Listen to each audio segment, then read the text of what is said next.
Sehingga nanti salah satu manfaat Erax itu adalah penggunaan obat-obat anti nyeri bisa diturunkan. Tapi memang terbukti itu ya dok ya? Terbukti. Kita ngobrol dengan pasien ya, sering kita tanya, gimana dibandingkan operasi pertama? Oh enak sekarang dok, lebih nyaman, lebih nggak sakit, kemudian lebih cepat aktivitas. Jadi memang kelihatan secara konsep dia memang sangat memberikan beberapa dampak positif kepada pasien.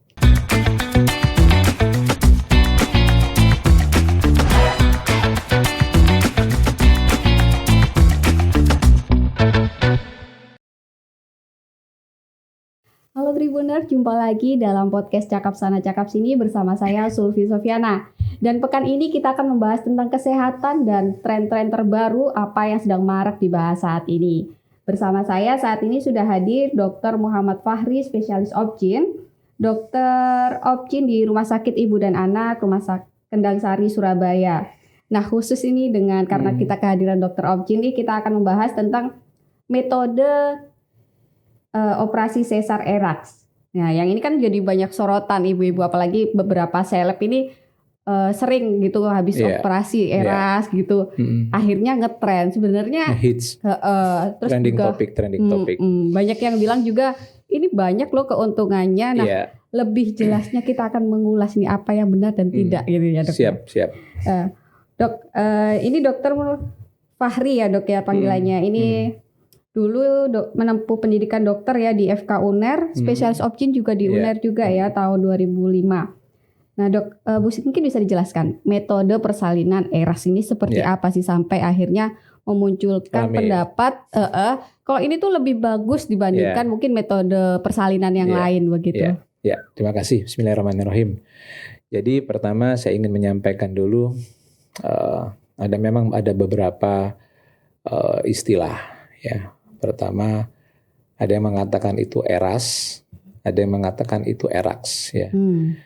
Sebetulnya sama. Jadi kalau Erax itu Enhanced Recovery After Surgery. Ya. Kalau Erax Enhanced Recovery After Caesar Section. Jadi pembedahan juga ya. Karena kalau operasi jantung juga pakai nama Erax. Ya, jadi Enhanced Recovery After Cardiac Surgery, Erax juga. Jadi prinsipnya sama, mau operasi apapun, untuk operasi kandungan, operasi sesar, operasi jantung, operasi bedah, ya usus dan sebagainya, enhanced recovery artinya suatu manajemen operasi, mulai dari pre-operasi, selama operasi, pasca operasi, dengan tujuan satu, menurunkan stres pada ibu atau orang yang mau melakukan operasi. Yang kedua, menjaga stabilitas kondisi tubuh selama operasi. Yang ketiga, mempercepat recovery setelah operasi. Yang menyangkut salah satunya di situ adalah mungkin biar lebih cepat pulang, tapi bukan Erax itu biar cepat pulang, bukan. Berarti ini bukan mungkin jarumnya jadi lebih kecil atau benangnya jadi lebih bagus. Jadi ini manajemen operasinya. Lebih ke manajemennya. Memang salah satu harapannya dia bisa mempercepat length of stay, lama tinggal di rumah sakit itu lebih dipersingkat. Kos operasi, kos biayanya bisa lebih ditekan kayak gitu. Tapi ini suatu sistem manajerial yang tidak hanya menyangkut dokter yang operasi, tapi juga menyangkut sistem rumah sakit secara keseluruhan. Mulai dari persiapan operasinya, mungkin dokter atau perawat, atau mungkin bahkan bagian customer service di rumah sakit itu, kemudian waktu melaksanakan operasi mulai dari dokter yang melakukan operasi, dokter anestesinya, dokter biusnya, perawat yang melakukan pendampingan, perbantuan selama operasi, dan setelah operasi. Jadi perawat-perawat di ruang recovery, perawat di ruang rawat inap, atau bidan yang di situ itu berperan semua. Dan yang nggak boleh diabaikan adalah pasiennya sendiri. Jadi misal ERAX itu kan menuntut pasien agar mau bergerak setelah operasi, aktif, mobilisasi. Tapi pasiennya males. Misalnya, ayo ibu bergerak, jalan Takut duduk. gitu mungkin Oh ya enggak, bisa ya. enggak, saya masih lebih nyaman begini. Ya sudah, artinya harapan kita untuk speed recovery, biar dia cepat beraktivitas nggak tercapai. Jadi ini suatu sistem ya sebetulnya yang, jadi bukan suatu teknik atau suatu apa metode yang berkait dengan cara apa gitu Berarti ya. bukan karena kemampuan tambahan dokter Ocit gitu. Bukan. Jadi ini suatu perkembangan ilmu pengetahuan, pemahaman kita terhadap suatu konsep manajemen operasi. Misal saya ambil contoh, dulu harus puasa sekian jam, ya, nggak boleh ini. Dulu urus-urus kayak gitu ya. Kalau misalnya habis operasi makan harus nunggu kentut dulu, ya, itu kan itu sudah ditinggalkan semua sekarang ya. Dan model W itu bukan setahun 2 tahun ini, sudah 10 tahun yang lalu sebetulnya prinsip-prinsip ERAX itu sudah dipakai. Cuman secara istilah, kemudian secara apa ya, disusun secara rapi gitu baru mungkin setahun terakhir ini. Dan itu memang sangat apa ya namanya sesuatu yang baru, itu kan cepat sekali, ternyata manfaatnya memang kelihatan. Orang dulu operasi harus pakai kateter, kateter tahu ya, selang dipakai saluran kencing 12 jam misalnya, itu kan tersiksa.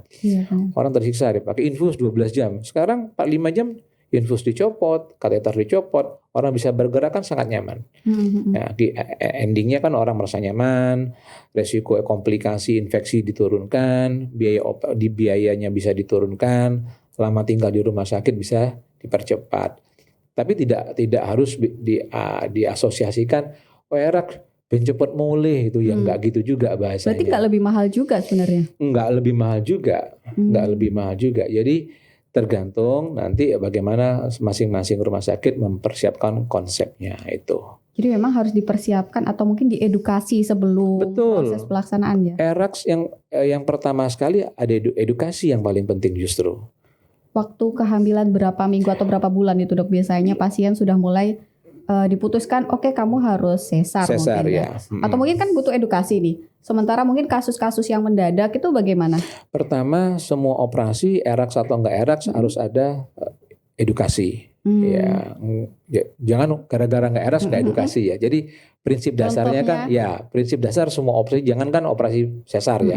Operasi ngambil kutil aja kan ada edukasinya juga ya. Nanti biusnya lokal, nanti habis kan ada edukasi penjelasan prosedurnya gitu. Jadi itu bagian yang tidak bisa dipisahkan satu proses pembedahan. Nah, di ERAX ini konsep edukasi itu kan menenangkan. Kalau orang tenang, harapannya stres preoperasinya lebih rendah. Kalau orang dengan stres preoperasinya lebih rendah, harapannya nyerinya lebih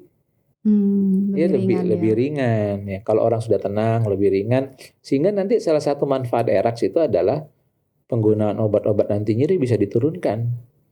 Tapi memang terbukti itu ya dok ya? Terbukti. Jadi kan mungkin sudah menerapkan ERAX ini berapa lama gitu? Bukan saya ya, rumah sakit secara umum ya. Rumah sakit itu kira-kira mungkin dari setahun ini sudah. Rumah sakit di tempat dengan praktek sekarang ya, itu sudah setahun ini menerapkan dan itu memang terlihat nyata kondisi ibu pasca melahirkan. Secara apa namanya, kita ngobrol dengan pasien ya, sering kita tanya gimana dibandingkan operasi pertama. Oh enak sekarang dok, lebih nyaman, lebih nggak sakit, kemudian lebih cepat aktivitas. Jadi memang kelihatan secara konsep dia memang sangat memberikan beberapa dampak positif kepada pasien. Tapi ada resiko khusus nggak metode ini, sistem ini dibandingkan mungkin sesar yang dulu? Jadi tidak merubah metode sesarnya, teknik operasi tetap sama ya. Ini kan manajemen persiapan selama dan setelah operasinya, ya. Yang perlu diperhatikan bahwa ERAX ini kan bersifat manajerial ya. Jadi kita juga harus melihat semua faktor risiko pembedahan. Misal orang ini risiko perdarahan habis persalinan, jangan cepat-cepat dipulangkan. Jadi kan ada asesmen sebelum pembedahan itu ya, kita analisa. Ini ada risiko. Misalnya pasien dengan preeklamsi, ya, tekanan darah tinggi selama hamil dan disesar, tekanan darahnya sampai 180. Kalau kita pakai prinsip cepat pulang, habis operasi besok pulang tekanan darah masih 180, di rumah kejang, nggak bisa. Jadi ERAX tidak menghilangkan analisa risiko sebelum, setelah, atau selama atau setelah. Jadi tetap kita akan itu menjadi pertimbangan. Bukan gara-gara ERAX terus apapun pulang deh, enggak Pokok 2 hari 3 hari pulang gitu, enggak juga gitu. ya. Ya kalau memang ERAX kadang-kadang kan hari ini operasi besok pulang sesar. Jadi pasien kok enak gitu ya. Tapi itu untuk kasus-kasus yang memang secara umum aman ya. Tapi nggak semuanya kan orang hamil aman. Ada orang hamil dengan hipertensi, hamil dengan diabetes, hamil dengan semacam-macam lah ya. Nah, pada kasus-kasus dengan kriteria khusus ini, ERAX tetap kita lakukan, tapi prinsip bukan asal pulang. Sama dengan begini, orang melahirkan anak pertama. Kalau kita pakai prinsip cepat pulang, sampai rumah bengong dia. Belum bisa nyusui, belum bisa mandikan, belum bisa merawat tali pusat. Di rumah nanti jadi baby blues malah. Iya benar. Ya, biasanya walaupun dia sudah nggak ada apa-apa, saya biasanya bilang, nambah sehari ya, belajar. Harus belajar memandikan, belajar merawat tali pusat, belajar menyusui yang penting. Jadi jangan sampai gara-gara dia, ini kan ERAX dok, saya kan mau pulang. Di rumah bengong nanti ngapain. Bukan itu tujuannya. Jadi ini enhance recovery. Bagaimana mempercepat recovery pasca pembedahan. Yang dulu mungkin tidur 12 jam, sekarang 4-5 jam. Kalau dulu makan, nunggu ini, sekarang 1 jam sudah ngunyah permen karet misalnya. 2 jam sudah makan minum. Gitu. Jadi usus diminta untuk beraktivitas seperti biasa sudah. Kalau dulu kan nggak boleh dulu, ya, sehingga nanti usus istirahat terlalu lama, secara fisiologis nggak bagus. Pendekatannya gimana dok? Soalnya kan tidak semua pasien itu bisa langsung seperti yang jangan bilang, saya belum pengen gerak dok, lebih nyaman kayak gini misalnya gitu. Kalau masalah gerak, semestinya kan semua orang kalau nggak ada apa-apa ya, artinya yang normal ya, harusnya mau melakukan seperti itu. Karena sudah tidak ada resiko gitu ya. Tapi kan karakter orang beda-beda. Yang ini perlu, ERAX itu kadang-kadang perlu pasca operasinya effort dari perawat atau bidan yang ngerawat. Dia harus cerewet, harus mau ngomong. Misalnya bidannya di rumah sakit pakai ERAX, tapi bidannya atau perawatnya misalnya habis sesar misalnya, ayo ibu, mams gerak, mbak saya tak tidur aja sampai besok pagi. Ya sudah terima. Habis itu perawatnya nunggu ya, enggak, udah biar aja tidur. Enggak begini juga, enggak boleh. Ya, jadi gitu ya. Perawatnya harus rajin, ayo semangat, dibantu pelan-pelan, memberikan kepercayaan diri kepada pasien untuk melakukan. Takut mbak, jangan, nggak apa-apa, nggak usah takut, bergerak aja. Ini bagian dari ERAX. Jadi kalau misalnya perawatnya cuman diem, perawatnya mager, pasiennya mager, ya selesai, nggak tercapai tujuannya ERAX gitu ya. Bukan sekedar nggak sakit, tapi juga recovery. Kan ERAX itu tadi kan enhance recovery. Yang penting recovery-nya. Recovery itu kan nggak sakit, tapi bagaimana pasien bisa segera beraktivitas seperti biasa tanpa bantuan khusus dari orang lain. Oke, kalau di tempat jenengan kan di rumah RSIA Kendang Sari ini sudah menerapkan setahun terakhir ini, maksudnya manajemennya sudah tersistem. Itu berarti seluruh pembedahan sesar itu berarti sudah memakai sistem ini ya? Jadi begini ya, ERAX ini bukan mandatori, bukan kewajiban ya. Jadi lihat situasi, saya bilang tadi ya. Tapi prinsip-prinsip ERAX sudah diterapkan secara keseluruhan. Jadi prinsip sefisiologis mungkin, pain management, kemudian early feeding, early mobilisasi, orang diberikan makan lebih cepat, disuruh bergerak lebih cepat, itu sudah dipakai. Walaupun ada beberapa bagian yang mungkin tidak bisa dilaksanakan secara total. Sambil contoh, misalnya pasien dengan pemantauan ketat terhadap cairan, nggak mungkin infusnya kita copot 4 jam. Kasus misalnya kasus-kasus orang pendarahan, ya infusnya kita pertahankan lebih lama. Kita perlu monitoring produksi kencing misalnya.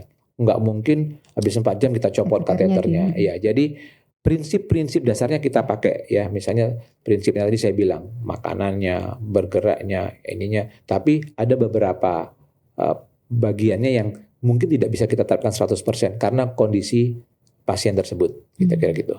Oke. Kondisi pasien seperti apa sih akhirnya ini ideal untuk diterapkan ERAS ini? Ya, secara umum semuanya bisa. Semuanya bisa. Semuanya bisa, ya. Termasuk mungkin karena ini manajemen ya, Iya. atau mungkin bukan pembedahan juga diterapkan juga. Ya, jadi gini, kira-kira saya gambarkan Oke. perjalanan ERAK ya. Gimana? Jadi pertama pasien kalau datang ke rumah sakit ya, akan ada edukasi dulu lah. Edukasi mengenai apa sih ERAK itu, apa sih operasi itu, sesar tuh diapain sih ya. Itu penting ya. Idealnya berapa bulan kehamilan itu mulai diberikan? Kita kan nggak bisa bicara bulan karena belum tentu orang itu sesar. Ya, kan? Barangkali edukasi aja gitu. Biasanya kita sampaikan di sesi umum, di senam hamil, ya. Tapi kalau sudah berhadapan case by case, kasus demi kasus ya, waktu kita rencanakan itu, waktu sudah diputuskan, ya, misalnya ada ibu ya ini sesar, gitu. ya, misalnya sesar ya. Kita kan ngomong soal itu yang pertama. Yang kedua akan masuk ke manajemen secara intervensinya, misalnya pasien diminta masih makan 6 jam terakhir itu boleh masih makan padat. Ya, masih makan padat. Nah, dulu kan habis itu kan puasa. Sekarang sampai 2 jam sebelum operasi masih boleh minum manis. Dulu kan ini makan minum terakhir udah dari malam itu sudah 8 jam lah setidaknya. Sebelum operasi pun 2 jam masih boleh minum jus buah. Dulu kan hanya boleh air putih. Jus buah, teh manis ya. Semua yang manis lah, kecuali mungkin susu yang biasanya dilarang. Kemudian diberikan obat anti nyeri sebelum pembedahan. Kalau dulu kan nggak pernah dipakai. Iya, biasanya setelahnya. Sekarang diberikan obat anti nyeri sebelum pembedahan. Ya, ini kira-kira gambarannya ya, kira-kira seperti itu. Kemudian masuk ke wilayah persiapan operasi secara langsung ya. Misalnya membersihkan daerah operasi, kebersihan itu penting karena kalau orang luka operasi terjadi infeksi itu juga mengganggu proses recovery. Kebersihan daerah, irisan segala macam itu juga penting. Kemudian selama operasinya, ya ada beberapa hal yang misalnya kita meminimalisir kerusakan jaringan. Itu juga bagian dari mengurangi nyeri. Dokter bius biasanya akan melakukan pembiusan beberapa metode. Selain misalnya memberikan obat bius ya, misalnya dari belakang itu ya. Atau juga biasanya ditambahkan pada injeksi langsung di daerah irisan ya. Itu juga namanya TAP itu. Jadi membantu mengurangi nyeri pasca operasi. Dalam hal ini misalnya golongan-golongan yang mengandung opioid atau ya gampangnya narkoba lah gitu ya. Itu karena itu kan memiliki efek samping. Dengan nanti nyeri atau obat bius yang kita dipakai itu harapannya mengurangi dosis penggunaan opioid itu. Nah, setelah operasi pasien 1 jam misalnya langsung diberikan permen karet suruh ngunyah. Kemudian 2 jam makan minum, 4-5 jam lepas infus dan kateter. Nah, di sini bisa kita lihat kan prosesnya seperti apa. Cepat sekali. Ya, gitu ya. Ya, itu yang membuat setelah 4 jam 5 jam pasien sudah diminta untuk melakukan aktivitas ringan.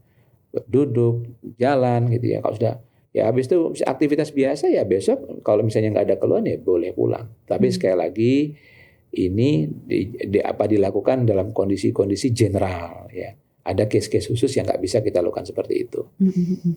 Mengingat keuntungannya bagi orang yang memang nggak ada case khusus nih, berarti kan bisa dibilang recovery-nya sama kayak persalinan normal gitu kan?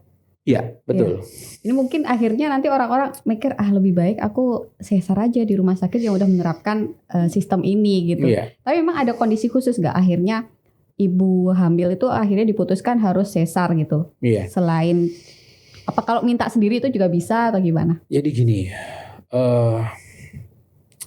dari dulu nggak pernah berubah sebetulnya. Filosofi persalinan itu adalah kalau nggak ada indikasi sesar, lebih baik lahiran normal. Itu nggak pernah berubah sampai sekarang. Ya, jadi yang syarat rujukan juga gitu. Ya, jadi itu nggak pernah berubah ya. Yang berubah adalah kondisi zamannya. Kalau indikasi dari dulu sama. Indikasi sesar itu kan sebetulnya secara umum kan ada 4 ya. Satu indikasi janin, bayinya lintang, ya, atau letak sungsang anak pertama, atau bayi gede, nggak bisa masuk Pak. Ya, atau bayinya mengalami gangguan pertumbuhan yang ekstrim, itu indikasi janin. Kedua indikasi ibu, ibunya mutlak tak boleh mengejan misalnya. Minus matanya? Bukan. Oh, bukan. Minus bukan indikasi sesar secara umum ya. Contoh misalnya saya pernah punya kasus ibunya pakai lensa mata tanam misalnya. Ya kalau ngejen kan bahaya ya misalnya, atau ibu dengan hipertensi yang berat misalnya ya. Itu contoh-contoh. Panggul sempit. Ya. Memang ada ya panggul sempit itu? Panggul sempit ada. Ya terutama bagi mereka dengan mohon maaf tinggi badan di bawah 145. Tapi dokter kan harus menganalisa dulu panggulnya normal apa enggak. Indikasi di luar ibu dan janin. Contoh plasenta di bawah, nutupin jalan lahir. Kemudian ketuban yang habis. Ya itu juga contoh. Kemudian ada lagi indikasi yang berkaitan dengan sosial. Ini bisa saja dilakukan sesar. Mereka hamil 3 kali, 4 kali hamil, 3 kali keguguran. Dapatnya ini setengah mati kan berarti ya. Kemudian hamil dengan bayi tabung. Kalau bahasa kedokteran tuh HSVB itu, High Social Value Baby. Mereka yang hamil dengan effort yang spektakuler, yang luar biasa. Biasanya ini sesar ya. Nah, yang sekarang yang berbeda, yang kelima ini masuk. Sesar by request. Dulu nggak ada. Oh, dulu nggak ada. Dulu nggak ada. Ya, kenapa ini muncul? Kita harus paham sekarang bukan lagi dokter itu sebagai decision maker nomor 1. Segala keputusan kan didiskusikan dengan keluarga. Nah, orang yang paling berhak mengambil keputusan siapa? Ibunya. Karena yang menjalani sampai selesai ibunya. Jadi dokter tidak lagi seperti dulu. Dulu dokter memang punya power yang luar biasa. Ya. Yang kedua, dulu orang mungkin bisa lihat di film-film ya. Orang melahirkan tuh kan masuk kamar bersalin, keluarga semua nunggu di luar. Benar. Mau diapa-apain dulu nggak ada yang tahu. Tiba-tiba nanti susunya keluar, manggil suaminya, Pak ini bayinya. Gitu ya. Sekarang keluarga menyaksikan prosesnya. Ada keterlibatan emosional di situ. Saya sering sekali berhadapan dengan situasi misalnya ibu ditunggui oleh ibunya. Ibunya waktu melahirkan 4 kali lahiran normal semua. Lihat anaknya kesakitan nggak tega. Sekarang ibunya ngomong sama dokter, Dok, disesar aja dok. Loh kenapa Bu? Nggak tega saya. Itu saya nggak sekali 2 kali loh, udah kayak gitu. Saya bilang padahal sebenarnya masih bisa diusahakan. Iya, saya bilang ibu 4 kali lahiran normal, kenapa nggak itu yang di support ke anaknya? Nggak tega dok, ini anak beda. Kalau mending saya yang merasakan sakitnya. Itu kan ibu, lihat anak kesakitan, mungkin ada yang menjerit segala macam. Kalau istilahnya orang tua itu kan tukar nyawa, tak PS sakitnya enggak apa-apa gitu ya. Nah kalau sudah kayak gitu keluarga memutuskan, ya akhirnya dokter kan memahami keputusan itu, tapi harus diedukasi dulu. Misal kita ngomong, ini tetap oke kok, masih bisa kok, lancar kok, kepalanya turun kok, pembukaannya lancar. Kalau dokter sudah jelaskan, ya secara lengkap, mungkin sampai 2-3 kali, tetap minta sesar, ya dilakukan. Kenapa? Kalau nanti misalnya nggak dilakukan ada apa-apa repot juga dokternya. Nah, dokter kan sudah saya bilang ini harusnya minta sesar. Kenapa? Itu kan jadi situasi zaman sudah berubah gitu ya. Jadi proses lahiran normal itu ya semuanya lahiran normal itu bisa berbelok kepada sesar. Ya. Yang direncanakan normal pun itu bisa beloknya juga ke sesar kan? Iya benar. Misal ini lahiran normal nih. Pembukaannya 1, 2, 3, 4, 5 terus macet. Macet, nggak mau nambah pembukaannya. Atau pembukanya lengkap, kepala nggak mau turun, Padahal sudah dipangkul gitu. ya. Terus mau diapain? Ya, nggak mudah kan dalam situasi kayak gitu. Ya, sesar menjadi jawabannya, menjadi solusinya.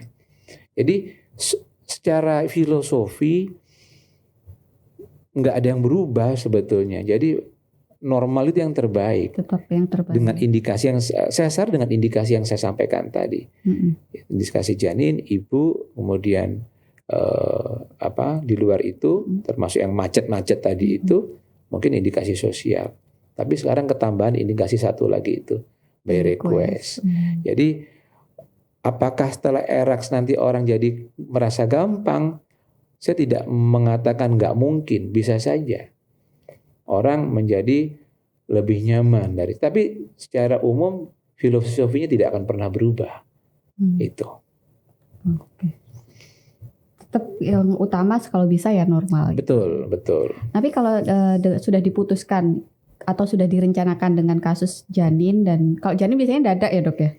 Enggak juga sih. 38 minggu gitu sudah bisa dilihat gitu. Apanya? Sesarnya?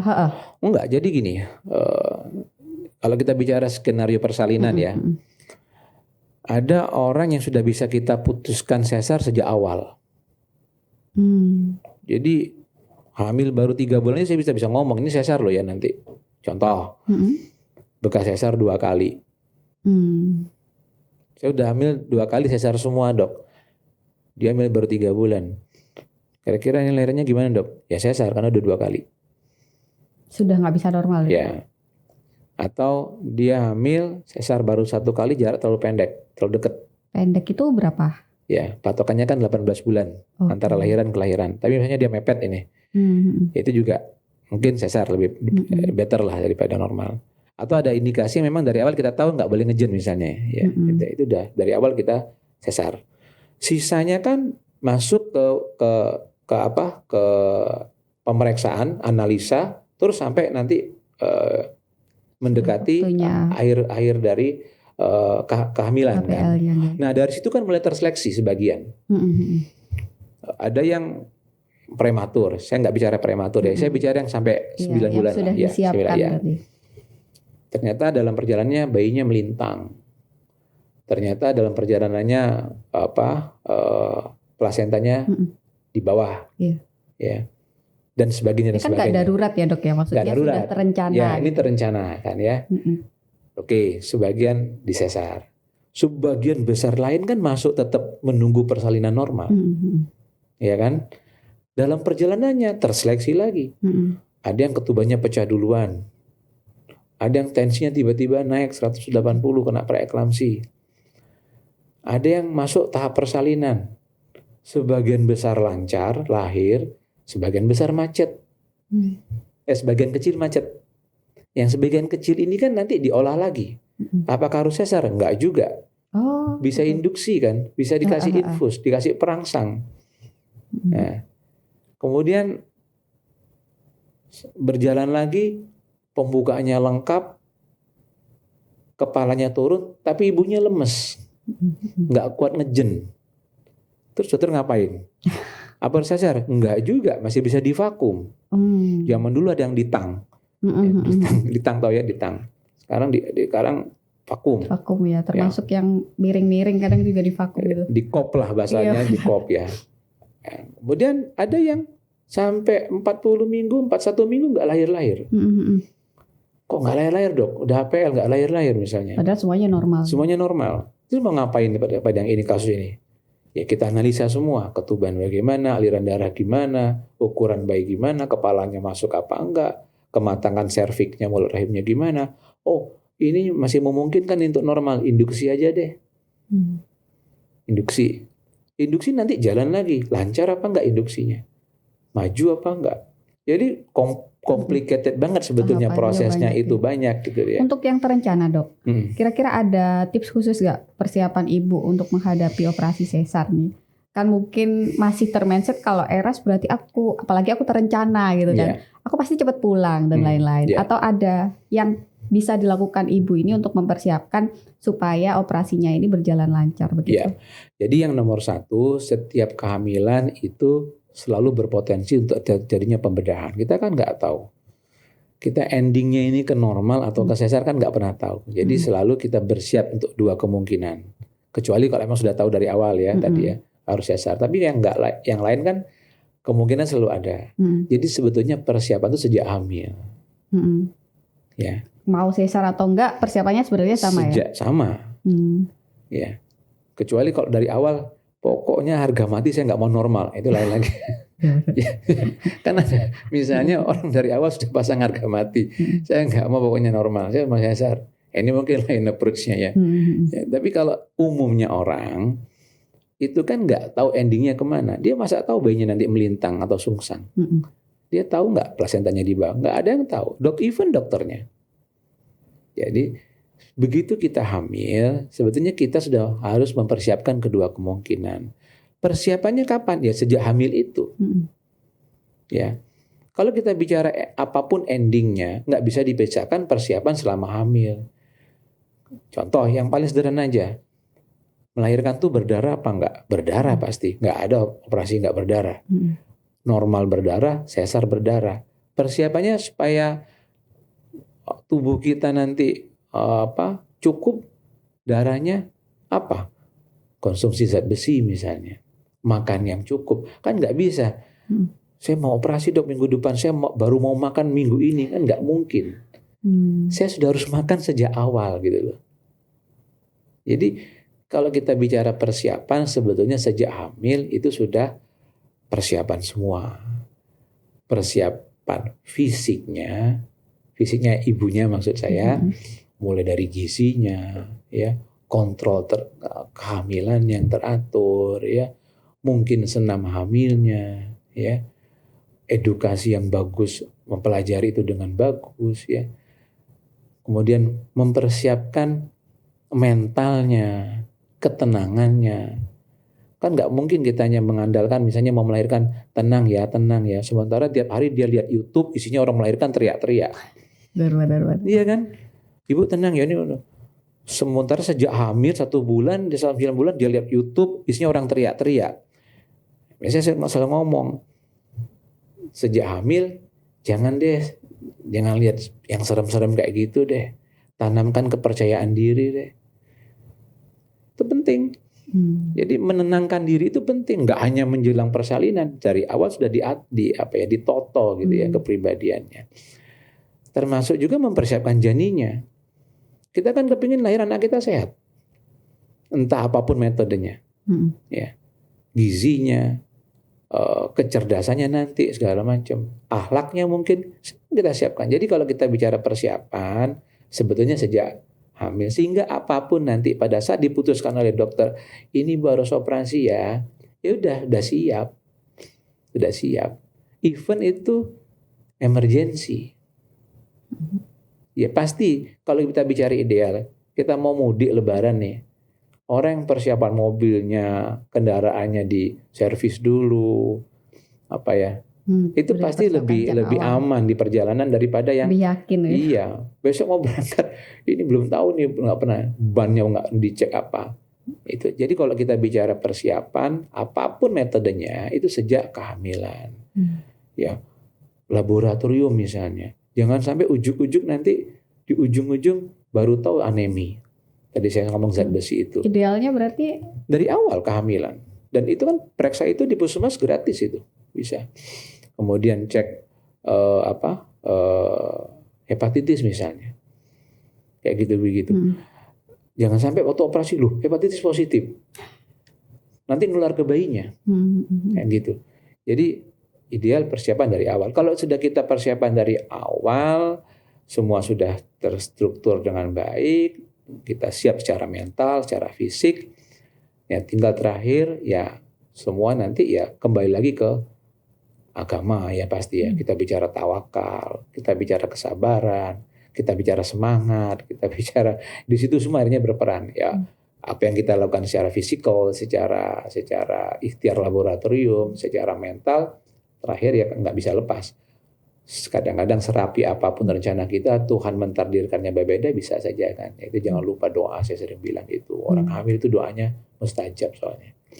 Ya, Iya. oke. Terakhir mungkin Dok, ada pesan nggak buat para ibu hamil mungkin yang memiliki mindset yang mungkin tadi mungkin salah ya terkait eras kita tadi ya. Ada pesan nggak atau mungkin ada media edukasi lain yang bisa diakses sama ibu-ibu hamil ini kira-kira? Iya, jadi gini ya. Saya sering sekali menyampaikan di banyak kesempatan, hamil itu anugerah, bukan orang sakit. Jadi jangan menganggap diri seperti orang sakit. Ya, jadi ini nggak boleh, itu nggak boleh, ini mitos, jangan. Tumbuhkan mindset positif, itu dalam hamil itu penting. Karena kita mau membangun suatu proses yang panjang, nggak hanya untuk 9 bulan ya, untuk nanti si kecil setelah lahir juga, itu yang pertama. Yang kedua, ini zaman yang sudah sangat gampang mencari informasi. Ada, ya kalau kita mau buka medsos, jangan lihat yang aneh-aneh lah gitu ya. Ya boleh lah mungkin, tapi jangan lupa lihat konten-konten edukasi dari sumber-sumber yang bisa kita percaya. Ya, apapun lah. Atau mungkin di rumah sakit tempat praktek jenengan kadang ada kelas-kelas khusus atau ada kelas 6 hamil. Ada di Kendang Sari ada podcast juga rutin. Ya, ada podcast, ada edukasi, ada senam hamil. Di situ media-media yang sering kita pakai untuk edukasi. Jadi info terbaru terkait persalinan atau mungkin kesehatan ibu hamil ada di sana. Ada semua. Ya, artinya itu bagian. Sekarang gampang banget kan cari. Dulu mana ada, handphone aja dulu nggak ada kan. Ya, dulu mau cari informasi kemana ya. Mungkin dulu zaman dulu koran ya. Dulu andalannya kan koran ya. Tapi sekarang sangat gampang. Nah, cari informasi dari sumber-sumber yang bisa dipercaya. Dokter kandungan, dokter umum, bidan, itu bisa dipercaya. Jadi kadang-kadang kita yang sering lebih percaya sama temen. Cari nih. Kalau sudah kena katanya, itu susah. Dok, WA ke saya, dok boleh nggak makan ini? Kan sudah saya bilang nggak apa-apa. Katanya ya sudah. Kalau katanya itu 1000 alasan sudah bisa keluar. Itu kan repot. Yang kadang-kadang lebih menggelikan, orang hamil anak pertama, kedua, terus gara-gara diprovokasi sama orang yang belum hamil jadi kepikiran. Padahal yang provokatornya belum pernah hamil. Kan agak kontradiktif. Harusnya kan terbalik.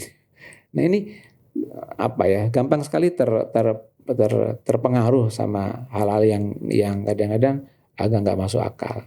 Jadi mencari informasi pada sumber yang bisa dipercaya. Yang ketiga, jangan lupa kontrol teratur.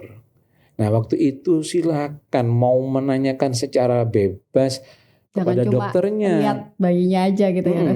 Jadi sampai tanyakan sama dokternya, dok, kalau saya nanti begini silakan aja, nggak apa-apa. Supaya nanti nggak ada misinformasi seperti tadi. Erax hanya tujuannya cepat pulang, nggak juga, itu loh. Jadi kalau sudah seperti ini, ya insya Allah kehamilan kita bisa happy ending. Nah, yang terakhir jangan lupa doa. Itu yang kalau saya bilang semuanya itu di doa ya. Karena kita sehebat apapun usaha kita, tetap Allah yang menentukan semuanya. Terima kasih sekali loh informasi yang luar biasa terkait proses persalinan yang awalnya dikira terbaru. Ternyata memang itu metode yang lebih tersistem dari rumah sakit untuk memberikan kesehatan dan keselamatan ibu lebih baik saat pasca melahirkan. Jadi demikian podcast kita Cakap Sana Cakap Sini dengan Dr. Fahri dari Rumah Sakit Ibu dan Anak Kendang Sari. Semoga bermanfaat dan menginspirasi semua. Sampai jumpa.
yang paling bahagia.